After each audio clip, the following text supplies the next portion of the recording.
بسم اللہ الرحمن الرحیم۔ تمام تعریفیں اللہ کے لیے، درود اور سلام محمد اور آل محمد کے۔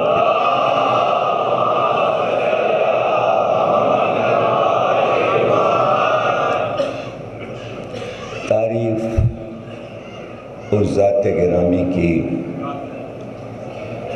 کہ جس کو اللہ نے اپنا محبوب، اپنا حبیب قرار دیا، جس کے لیے اللہ نے آسمان و زمین خلق کیے، وہ ہستی جس کے لیے اس دنیا کو سجایا گیا۔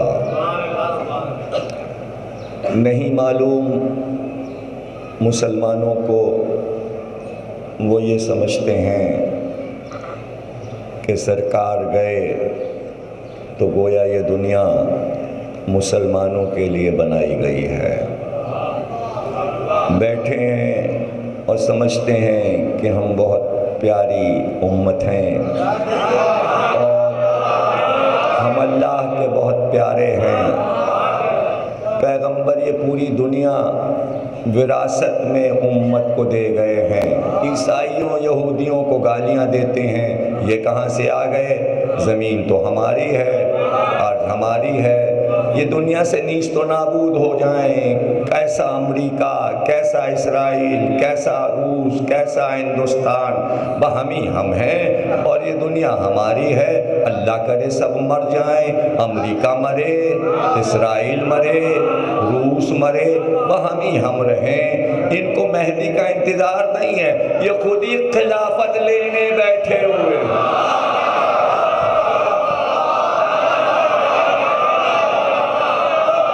ابھی یہ سمجھ رہے ہیں سقیفہ ایک بار اور ہوگا،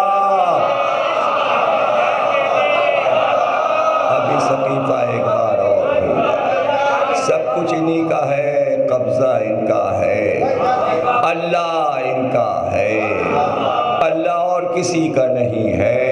نہ کافروں کا ہے اللہ، نہ مشرکوں کا ہے اللہ۔ پھر پتہ نہیں وہ کون سا اللہ ہے جس نے امریکہ کو دعوتیں دے دیں، دولتیں دے دیں، نعمتیں دے دیں، سارے ملکوں کو مسلمانوں سے زیادہ دیا ہوا ہے، اور جو کچھ مسلمانوں کو دیا ہے مثلاً پٹرول، تو وہ بھی اٹھا کے دیے دیتے ہیں امریکہ کو۔ ہر مسلمان اللہ سے بلا فصل بننا چاہتا ہے، ہم علی کو بلا فصل کہتے ہیں تو غصہ آتا ہے۔ نہیں سمجھ رہے؟ لا الہ الا اللہ اور ہم ہیں، لا الہ الا اللہ اور ہم ہیں، محمد رسول اللہ نہیں۔ جہاں دیکھو لا الہ الا اللہ لکھا ہے، کلمہ چوک لا الہ۔ پاکستان کا مطلب کیا؟ لا الہ۔ اور لا الہ کا مطلب کیا؟ پاکستان۔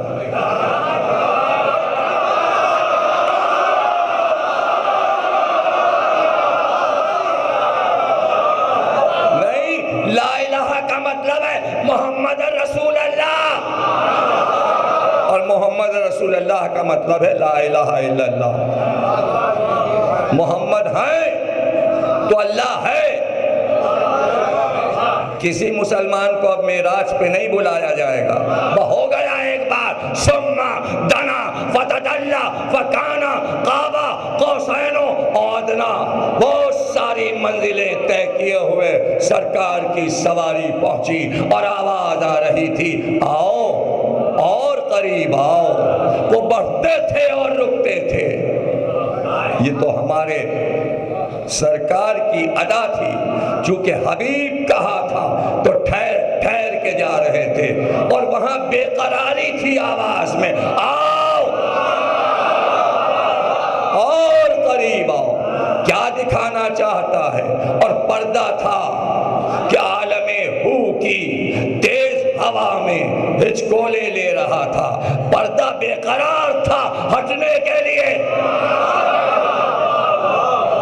پردہ بے قرار تھا ہٹنے کے لیے، اور آواز تھی آؤ اور قریب آؤ، آؤ اور قریب آؤ۔ جیسے جیسے قریب جاتے گئے، کبھی رکوع میں گئے، کبھی قیام کیا، کبھی رکوع میں گئے، کبھی قیام کیا۔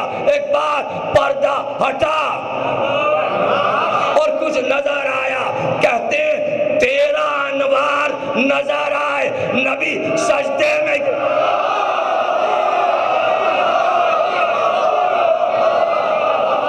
13 نور نظر آئے۔ پتہ نہیں 13 نور کا ایک نور تھا تو آدھا ادھر تھا آدھا ادھر تھا۔ اس نے اس کو سجدہ کیا، اس نے اس کو سجدہ کیا، تبھی تو نماز بن گئی، تبھی تو قیام، رکوع، معراج کا تحفہ نماز۔ اب کہتے ہیں مسلمان ہاتھ اٹھا اٹھا کے ٹیلی ویژن پر، ریڈیو پر مقام محمود پہ پہنچا دے، تم کہو گے تب وہ پہنچے گا۔ پتہ بھی ہے کیا ہے مقام محمود؟ پورے دنیا کے باطل عقیدے کہ جو ہر چیز میں شرک اور کفر تلاش کرتے ہیں، ان کے عقیدوں کو پامال کرتا ہے مقام محمود۔ لفظ کہاں سے لے آئے، کہاں سے سن لیا؟ اٹھاؤ مفاتیح الجنان، امام صادق کی دعا ہے، پہلی بار آپ نے کہا ہے کہ مقام محمود پر ہم آپ کو دیکھ رہے ہیں۔ تم پہنچانے کی بات کر رہے ہو، ہمارے ائمہ دیکھ رہے ہیں، دیکھ رہے ہیں۔ کیا ہے مقام محمود؟ پڑھ چکا پچھلے سال قصر مسیب کے عشرے میں، کسی نے لکھا چاندی کا پہاڑ ہے، کسی نے لکھا زمرد کا ایک پہاڑ ہے، کسی نے لکھا یاقوت کا پہاڑ ہے، اور اس کے اوپر پیغمبر کو لایا جائے گا۔ چاندی کا ہو مقام محمود، یا یاقوت کا ہو یا زمرد کا ہو، لیکن اس کی بلندی پر میرے سرکار کو آنا ہے، اور سرکار کو اس وقت لایا جائے گا جب ساری خلقت آدم سے لے کر قیامت تک کی سب دربار الہی میں، قیامت کے میدان میں، حشر کے میدان میں حاضر ہوگی، اور اس وقت جب سرکار آئیں گے بلندی پر مقام محمود، تو آواز آئے گی سب سجدے میں گر جاؤ، یہ ہے مقام محمود۔ کہاں ہے کفر و شرک؟ پریشان نہ ہو جانا، آدم کو سجدہ اس لیے ہوا تھا کہ نور محمد تھا، اب نور محمد آ گیا، سجدہ ہو۔ اب حقیقت میں نور آیا ہے، فرشتوں سجدے میں جھکو،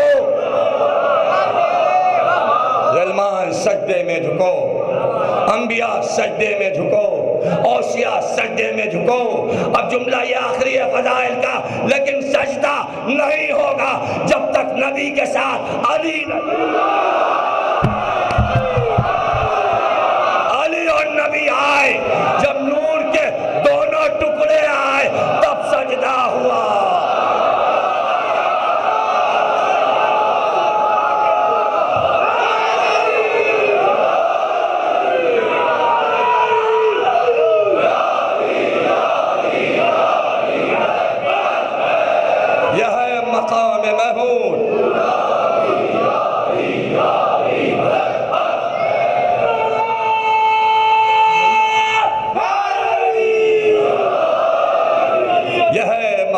محمود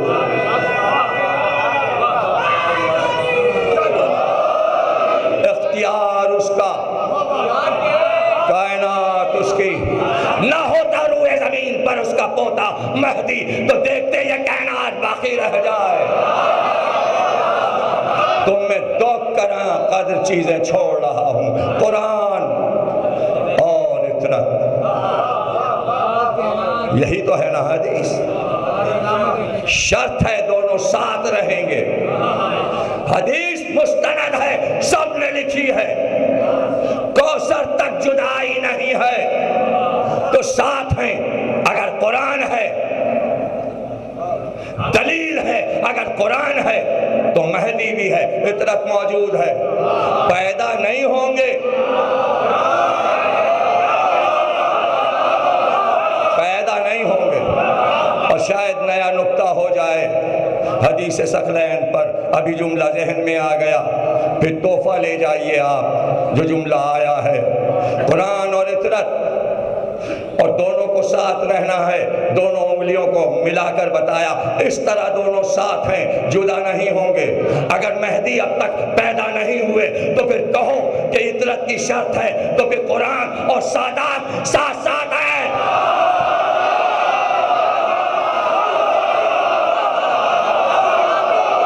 فطرت کا ساتھ رہنا لازم ہے، تو کہو نا کہ قرآن کی شکل بگڑ چکی ہوتی اگر یہ مجمع نہ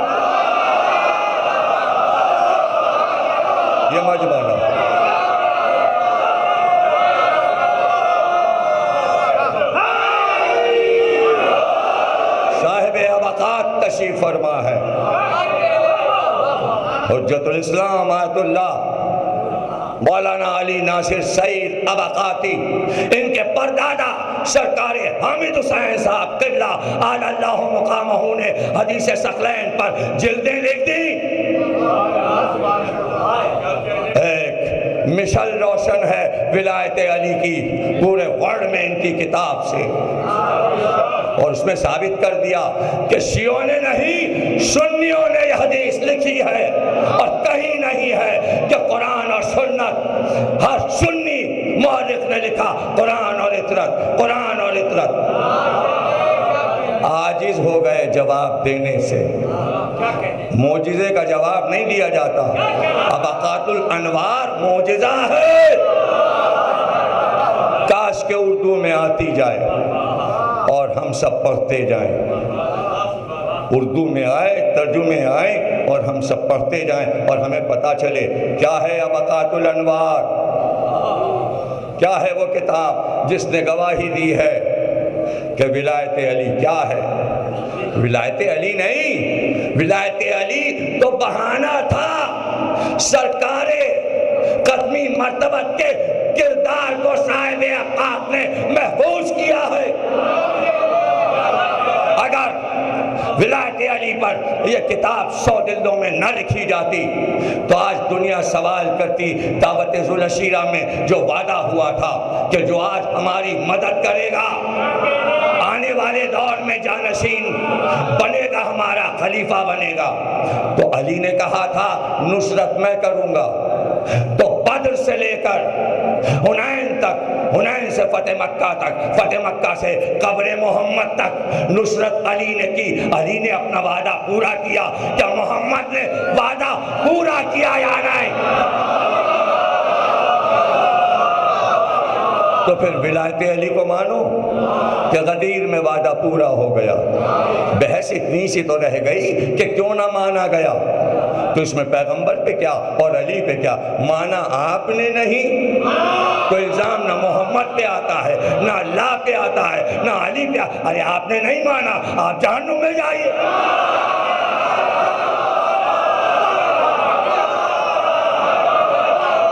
آپ جہنم میں جائیے، اور اللہ کو کوئی غم نہیں ہوگا جہنم میں جانے کا۔ بنایا ہی اس نے جہنم کو اسی لیے۔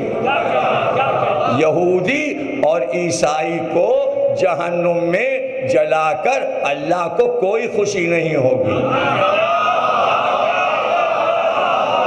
نہیں سمجھے بھائی؟ مزے کی بات سننا ہے تو سن لو۔ ارے ان کا تو مقدر تھا جہنم میں جلنا، تو اللہ کو مزہ کہاں آیا؟ ارے یہ تو جلنے کے لیے تھے، تو جو لکڑی سوکھی ہوئی جلنے کے لیے ہوتی ہے اس کو جلانا ہے۔ ارے گیلی لکڑی اور اس سے شعلے اٹھے پھر مزہ آتا ہے۔ گیلی لکڑی سے آنچ اٹھے، ارے لکڑیاں بھی جہنم میں گئی اور لکڑیوں کی لکڑیاں بھی جہنم۔ کیا میں نے کوئی غلط بات بات کہہ دی؟ نہیں، ضروری ہے دعائے صنمی قریش پڑھ لیجئے، لیکن آپ کہیں گے وہ تو وظائف الابرار میں ہے، کہیں بیٹی کو چھوڑا نہیں گیا، بیٹی نہیں بیٹیوں کو چھوڑا نہیں گیا۔ اگر چھوڑنا ہوتا تو حج میں جو 3 پتھر کھڑے ہیں ان کے ساتھ صلوات۔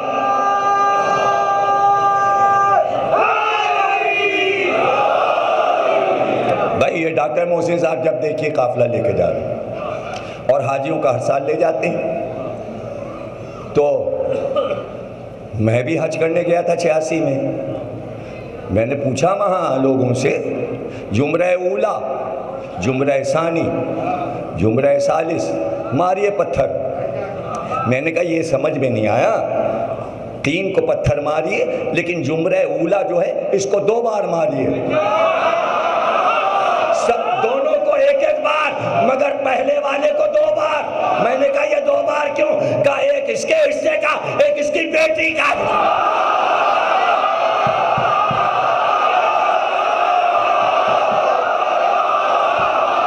ارے پتھر ہی تو ہے،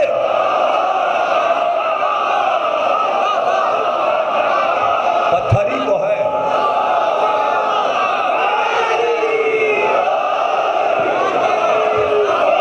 رسول کے آخری لمحات، موضوع وہاں کامل ہو چکا، شرح پڑھ چکا،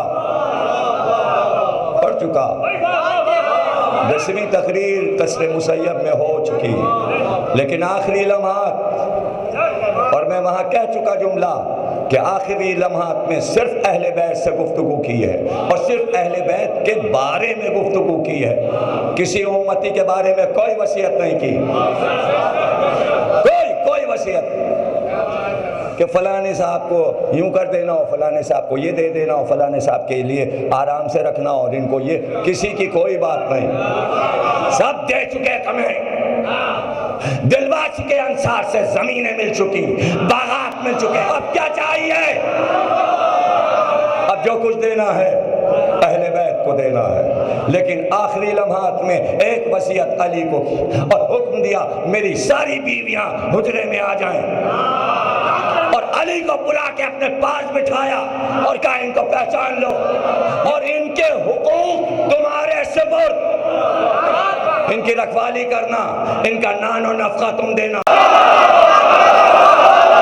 آؤ ام سلمہ آؤ، میمونہ آؤ، زینب بنت جحش آؤ، اور تم بھی آؤ، اور تم بھی آؤ، دے دینا۔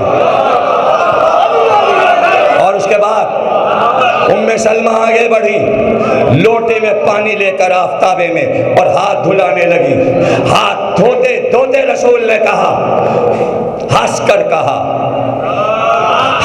کہا میں دیکھ رہا ہوں تم میں سے ایک ایسی ہے جس پر حوا کے کتے بھونکیں گے۔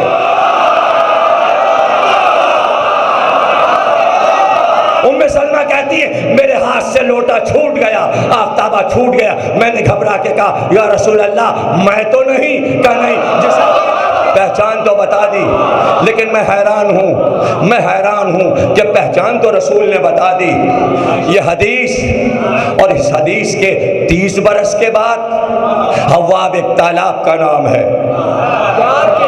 30 برس کے بعد سرکار کے فرمان کے 30 برس کے بعد حواب میں جو کتے رہتے تھے انہوں نے رسول کی حدیث کس سے سنے؟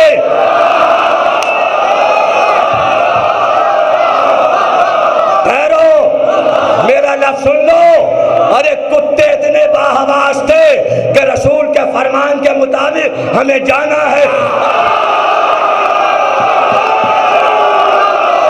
اب آپ کے کتوں کو ہذیان نہیں ہوتا۔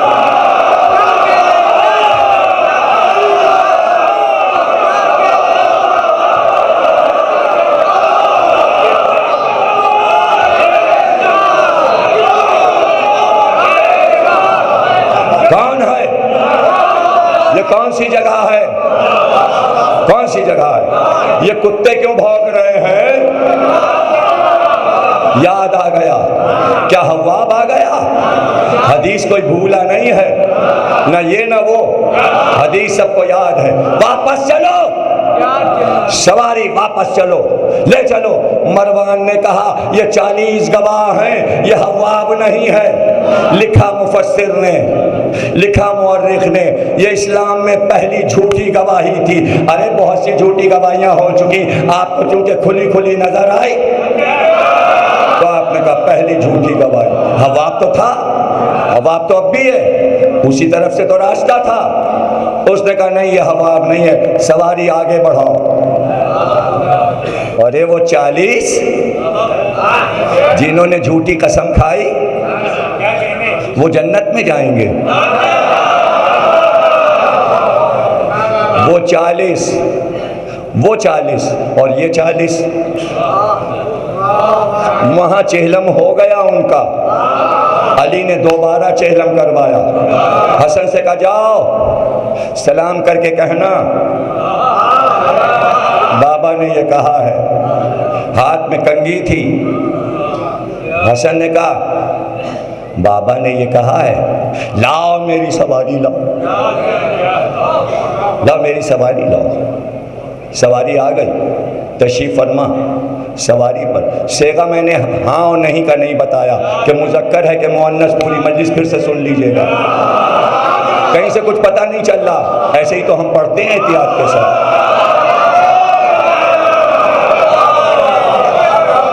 چھوٹی یہ آئی نہیں رہی کہیں۔ سوار اسی سواری پہ، پسندیدہ سواری پہ، ادھر سواری چلی، ادھر 40 سپاہی زرہ بختر پہنے، کمر میں تلوار لگائے، سواری کے گر چلے۔ وہ 40 گواہ تھے، یہ 40 سپاہی چلے۔ مدینے کی سرحد آ گئی۔ جب سرحد آ گئی، کیا آ گئی؟ سرحد آ گئی۔ ارے یہ دیکھو علی کو مردوں کے مجمع میں بھیج دیا، تو اس وقت نہ کہا۔ علی نے احترام نہیں کیا، علی نے احترام نہیں کیا، بس یہ آواز آنا تھی کہ 40 سپاہیوں نے اپنی پگڑیاں اتاری، بال کھلے، کہ ہم سب عورتیں ہیں۔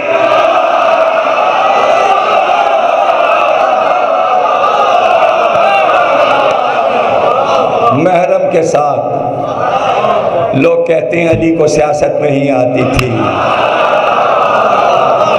پڑھو تو علی کو، تاریخ عاصم کوفی مشہور کتاب، سرحد مدینہ پہ شور ہوا۔ ہاں کبھی کبھی سرحد مدینہ پہ شور ہوتا ہے، وہ بھی قیامت کا دن تھا، ابھی قصر مسیب میں پڑھ کے آ رہے ہیں۔ لیکن یہ تو کعبے کو بچانے والے آئے، یہ تو کعبے کو بچائے، یہ روضہ رسول کو بچا کے آئے ہیں، یہ دین محمد کو بقا دے کے آئے ہیں، یہ قرآن کو جلنے سے بچا کے آئے ہیں، مگر گھر کو لٹا کے آئے ہیں۔ یہ گھر کو لٹا کے، گھر لٹ گیا، خیمے بیرون مدینہ لگ گئے۔ بشیر نے عجیب جملہ کہا کہ جب میں نے مسجد نبوی میں جا کر اعلان کیا تو اتنا مجمع تھا کہ پورا شہر امڈ آیا تھا، لیکن عجیب جملہ ہے حسرت بھرا اس کا، کہتا ہے میں اکیلا رہ گیا ممبر کے پاس اور پوری مسجد خالی ہو گئی، تو میں نے سوچا جب سب جا چکے تو اب میں یہاں رک کر کیا کروں؟ کسی نے کوئی پورا بیان بھی نہیں سنا، میں اتنا سن لیا، حسین مارے گئے۔ وہ کہتا ہے جب میں خیموں کے پاس آیا تو ہزاروں کا مجمع تھا، اور وہ کہتا ہے ایسی چیخ و پکار تھی کہ مدینے والے کہتے تھے کبھی ایسا گریا مدینے میں نہیں ہوا، ایسا گریا کہ بچے بھی رو رہے تھے، بوڑھے بھی رو رہے تھے، عورتیں بھی رو رہی تھیں۔ ارے رسول کا گھر اجڑا تھا، جسے رسول سے پیار تھا وہ کیوں نہ پھوٹ پھوٹ کے روتا۔ 3 دن بیرون مدینہ خیمے لگے رہے، لوگ تعزیت میں آتے رہے، مگر 3 دن کے بعد سید سجاد اٹھے، پیدل چلے، آگے آگے روتے چلے، اور گلے میں جو سیاہ شال تھی، اس سے آنسوؤں کو پوچھتے چلے، دونوں طرف کے آنسو پوچھتے جاتے تھے، اور لوگ تھے کہ چومنے کے لیے ہاتھوں کو شانوں کو ٹوٹے پڑتے تھے، اور بیٹا باپ کا غم لے کر آیا تھا۔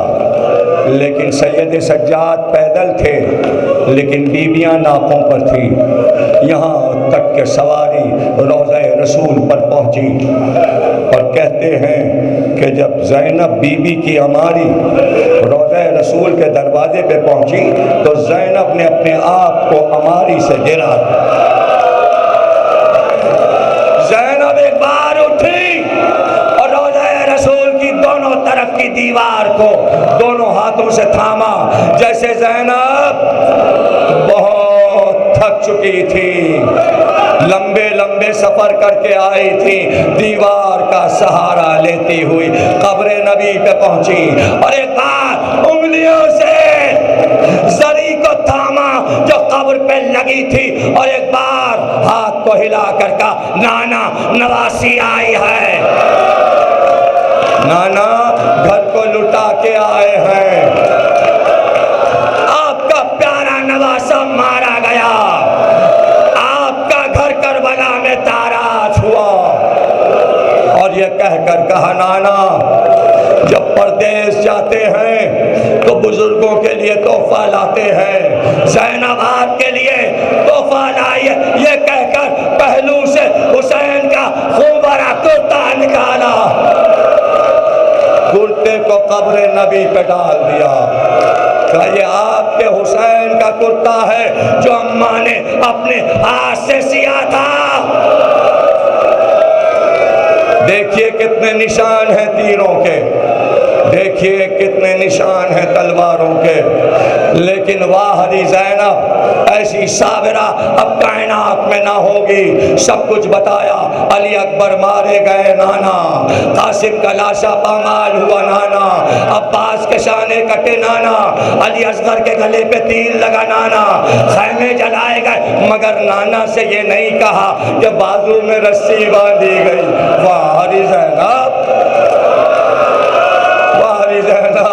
تقریر ختم ہو گئی، مگر جب رات آئی تو چادر اوڑھ کر سید سجاد کے پاس آئی، کہا بیٹا ماں کی قبر پہ جانا ہے، جنت البقیع جانا، فضہ پیچھے پیچھے چلے، تاریکی چھا گئی مدینے میں۔ اب فضہ راوی ہے، کہتی ہے جیسے ہی جنت البقیع میں میری بیوی پہنچی، سامنے زہرا کی قبر نظر آئی، بھائی حسن کی قبر نظر آئی۔ فضہ کہتی ہے ایک بار زینب نے اپنے آپ کو زمین پہ گرا دیا اور گھٹنوں کے بل چلنا شروع کیا، کوہنی کے بعد جیسے یعقوب یوسف سے ملنے کے لیے کوہنی کے بل چلے۔